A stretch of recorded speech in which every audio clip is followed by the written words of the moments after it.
Le lundi 5 juillet 2021, le directeur général de l'Institut national de formation judiciaire, Maître Demba Diallo, en partenariat avec le PAJUM 2, a procédé au lancement de la 3e salle de formation de visioconférence de l'INFJ à la cour d'appel de Caille. À cette occasion, les 3 salles de formation de visioconférence de l'INFJ, à savoir Bamako, Mopti et Caille, ont pu se connecter à l'École nationale des greffes de Dijon, France, pour suivre une formation sur la gestion des CELI. Permettez-moi de souhaiter la bienvenue à tous les participants, les greffiers et greffiers en chef venus de la région de Caille, et aussi à l'équipe de l'Institut national de formation judiciaire dirigée par monsieur le directeur général et son assistante Madame Traoré. Cet atelier, cette activité pour les greffiers et greffiers en chef, pour cerner les tours, les contours et les pourtours des questions relatives à la tenue du casier judiciaire et aussi à la gestion des scellés. Nous savons que quand on fait un tour dans nos juridictions, on voit les scellés éparpillés un peu partout. Donc il est bon que les greffiers et greffiers en chef sachent comment gérer ces scellés-là depuis le début de la procédure pénale jusqu'à la fin. Nous, on constate au niveau de la cour d'appel de Caille, par exemple, au niveau de toutes nos cours d'appel, on transmet les dossiers généralement sans les sceller, alors que l'ordonnance de transmission précise que le dossier est transmis accompagné de la liste, accompagné des pièces servant à conviction. Et ce sont justement ces pièces-là qui sont les scellées. Donc c'est l'occasion pour chacun des greffiers et greffiers en chef présents de poser les questions nécessaires et pourquoi pas d'apporter leur contribution aussi pour que cet atelier soit une réussite, pour que chacun d'entre eux, chacun d'entre nous puisse s'imprégner de ces questions-là. Donc je souhaite plein succès aux travaux et je vous remercie. C'est une très belle chose à voir aujourd'hui. Donc l'Union européenne a financé la mise en place de 3 salles de visioconférence à Bamako, Mopti et Caille via le programme d'appui à la justice au Mali. La première salle de visioconférence a vu le jour à l'INFJ ici à Bamako en 2018 et c'était alors une première au Mali et peut-être même une première en Afrique de l'Ouest. Les 2 autres salles de Mopti et Caille ont été installées tout récemment en 2021. Ces salles, elles sont une avancée technologique réelle et elles permettent de former un personnel judiciaire de plus en plus varié et de toucher de plus en plus de personnes. Maintenant qu'on peut se connecter sur divers sites, on pourra toucher de plus en plus donc, de catégories professionnelles et plus de personnes. Cela permet de mieux partager l'information et donc de mieux répondre aux besoins de formation de manière générale. En 2020 et 2021, avec la pandémie de Covid qui a paralysé un petit peu le monde entier, qui a empêché les voyages, je pense qu'on a tous vu l'utilité de ce type de fonctionnement de visioconférence pour maintenir les échanges entre les différentes localités. L'avantage de la visioconférence, en plus de pouvoir former un plus grand nombre de personnes, est aussi de réduire les coûts qui sont liés au déplacement et ainsi de gagner du temps. Ces salles de visioconférence sont aussi un petit peu les symboles d'un monde sans frontières où l'information circule aisément pour atteindre le plus grand nombre de personnes. La formation aujourd'hui est dispensée par l'École nationale des greffes de Dijon, en France, sur la gestion des équipes. Je souhaite à tous les participants, qu'ils soient à Bamako, Caille ou Mopti, une très bonne session de formation et j'espère vraiment que ce format vous plaira et qu'il sera constructif pour vous tous. Merci beaucoup.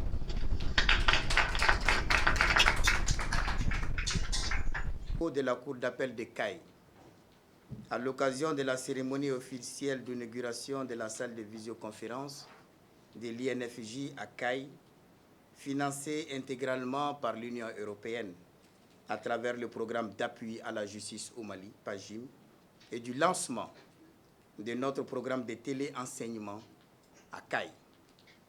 Mesdames et messieurs, permettez-moi avant tout propos d'adresser mes vifs remerciements à Monsieur le Premier Président de la Cour d'appel de Caille, à Monsieur le procureur général près la dite cour, pour l'aide combien précieuse qu'ils nous ont apportée, non seulement en nous permettant d'occuper provisoirement le bureau de Monsieur le Premier Président de la Cour d'appel de Caille, bureau dans lequel nous lançons ce matin cette visioconférence.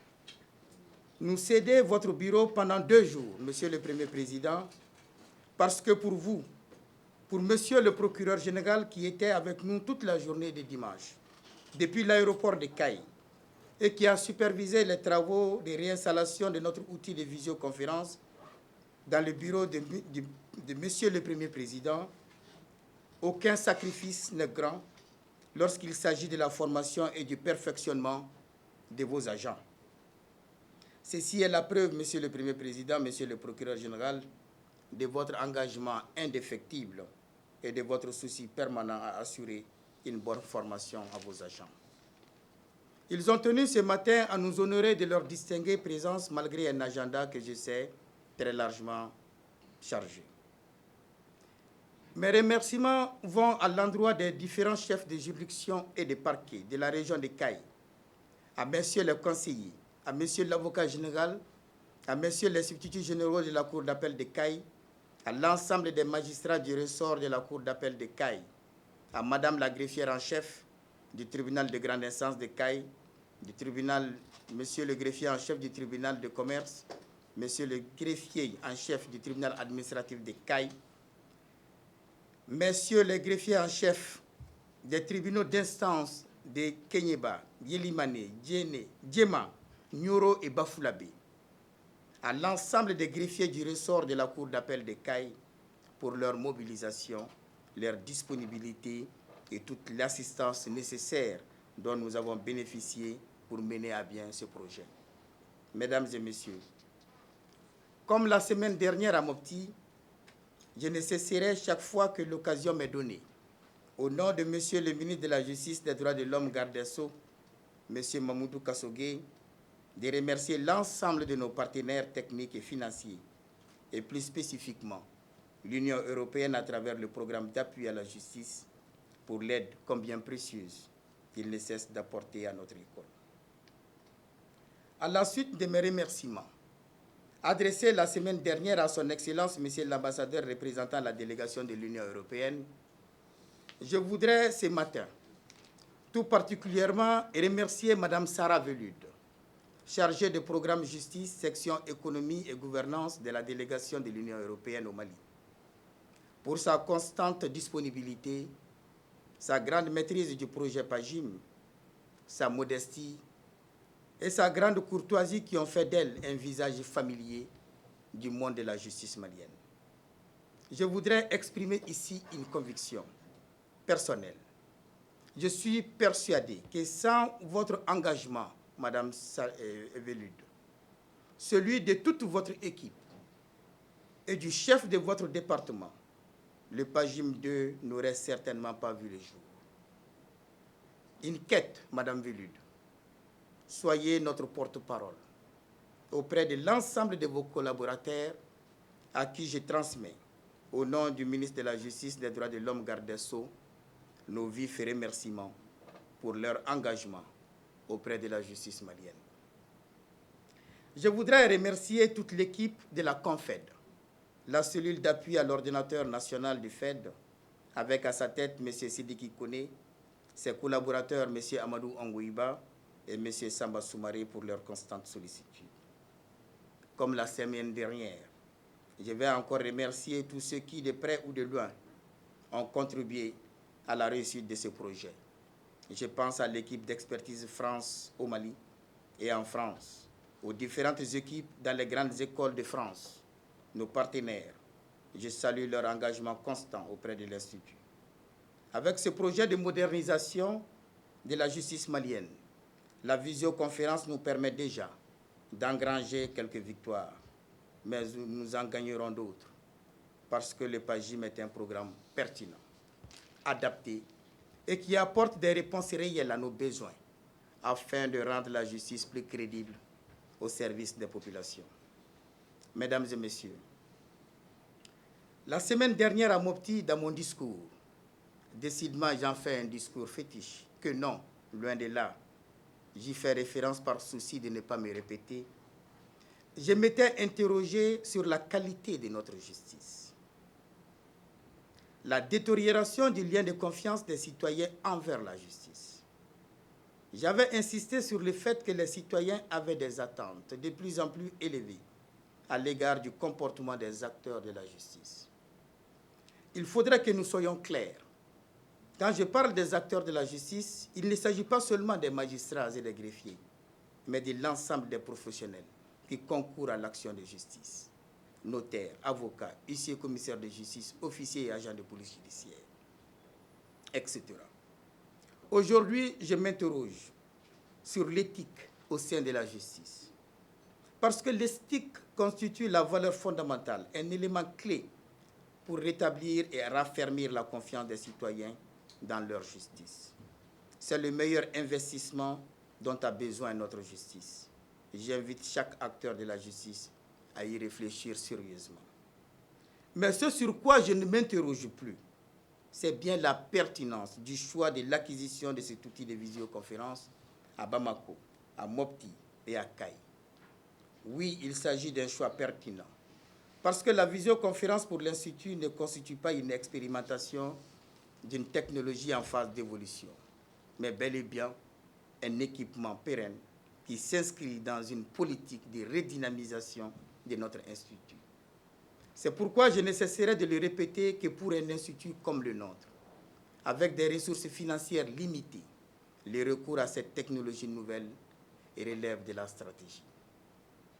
Il s'agit d'offrir à l'Institut des moyens d'animer des formations de qualité et plus encore, de lui permettre de se hisser au niveau des autres écoles de formation judiciaire. La semaine dernière, nous avons pu connecter à la fois, pour la première fois, 2 salles de visioconférence. Aujourd'hui, nous connectons 3 salles de visioconférence sur l'École nationale de greffe de Dijon. L'expérience est concluante et nous ne devons ménager aucun effort pour la pérennisation de ces outils de visioconférence. L'objectif de l'Institut, c'est de se doter de vraies salles de visioconférence. Parce que cette activité que nous voulons pérenne ne peut s'accommoder à long terme des solutions tirées par les cheveux. Une salle de délibération à Mopti, le bureau du premier président de la Cour d'appel à Kai. Nous attirons l'attention du garde des Sceaux et de nos partenaires sur la nécessité pour l'Institut de disposer pour son propre compte, au sein de ses cours d'appel de Mopti et de Kai, de ses propres salles de visioconférence. Mesdames et messieurs, je voudrais, au nom du garde des Sceaux et à mon nom personnel, rassurer l'ensemble de nos partenaires de notre détermination à œuvrer pour corriger les dysfonctionnements de l'appareil judiciaire et pour utiliser sans compter toute notre énergie pour le triomphe de la justice dans notre pays. Aussi, je m'engage, en ma qualité de directeur général de l'Institut national de formation judiciaire Maître Demba Diallo, à prendre bon soin de ces outils de visioconférence et à en faire des outils de développement. Mesdames et messieurs, un mot pour les conférenciers et les participants de ces 2 sessions de formation. L'importance du greffier au sein de l'institution judiciaire. Aucune réforme au sein de l'appareil judiciaire ne peut aboutir si elle ne prend pour socle le corps de métier du greffier. Ce grand corps qui s'occupe de l'ensemble de la production judiciaire est le plus confronté aux défis et enjeux de la modernisation de l'appareil judiciaire. Oui, ce grand corps de métier. Il revient au greffier de constituer les dossiers pour le juge, d'enregistrer les affaires et de prévenir les avocats et leurs clients de la date d'audience et de clôture du procès. Le greffier est aussi le médiateur privilégié auprès des citoyens. Il les accueille, il les informe sur la façon de constituer un dossier, d'entreprendre une action en justice, etc. En outre, il doit garder la trace des débats, authentifier les décisions de justice, être témoin et garant du respect des règles de procédure. C'est l'ensemble de ces tâches qui constituent le quotidien du greffier, fait de rigueur et de précision. Oui, mesdames et messieurs les participants, Vous conviendrez avec moi que ce corps ne doit jamais faiblir. Il en va de la responsabilité de tous. L'Institut et ses partenaires à travers l'ENG jouent déjà leur partition. Mais vous l'aurez compris, chers participants, en plus de la formation, il faut aussi et surtout cultiver l'éthique. De l'éthique et toujours de l'éthique et encore de l'éthique. Très bonne session de formation. Je vous remercie.